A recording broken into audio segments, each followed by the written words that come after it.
قبرستان میں ایک لڑکی جو قریباً 22 یا 24 سال کی تھی ایک قبر کو کلاوے میں لیے ہوئے تھی۔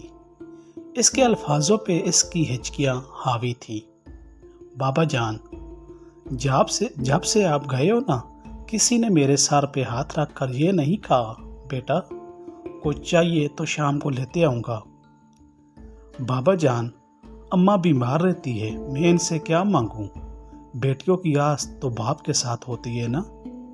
بابا جان، اب میں گھر پر بھی خود کو محفوظ محسوس نہیں کرتی۔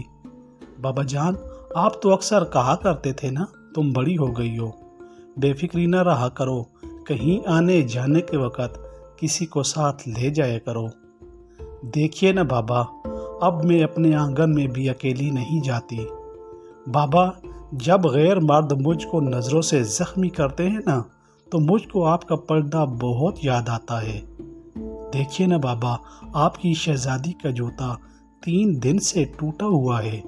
بابا جان، آپ کو پتہ ہے نا مجھ سے ننگے پاؤں نہیں چلا جاتا۔ بابا، آپ ہمیں چھوڑ کر کیوں چلے گئے؟ بابا، آپ کو پتہ ہے اب میں نوکری کرتی ہوں، میرا مینیجر بار بار مجھے دفتر بلاتا ہے اور کاغذات پنسل کے بہانے میرے ہاتھوں کو چھوتا ہے۔ اگر میں کچھ کہتی ہوں تو اس کے بعد وہ کام بھی مجھ سے کرواتا ہے جو کل کا ہوتا ہے۔ بابا، مجھے نوکری نہیں کرنی، مجھے ان حریص لوگوں کے سامنے اپنی غیرت کو پامال نہیں کرنا۔ آپ اللہ پاک کے پاس ہے نا، ان سے کہیے کہ میری بیٹی اکیلی ہے، وہ مردوں کی ہوس بری نظروں سے زخمی ہوتی ہے، وہ ان کی زبردستیوں سے ختم ہو رہی ہے۔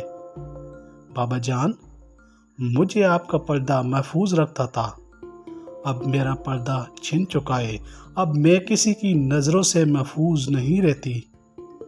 ایک بیٹی اپنے بابا سے معاشرے کی شکایت کر رہی تھی، بابا یہ دنیا اچھی نہیں ہے۔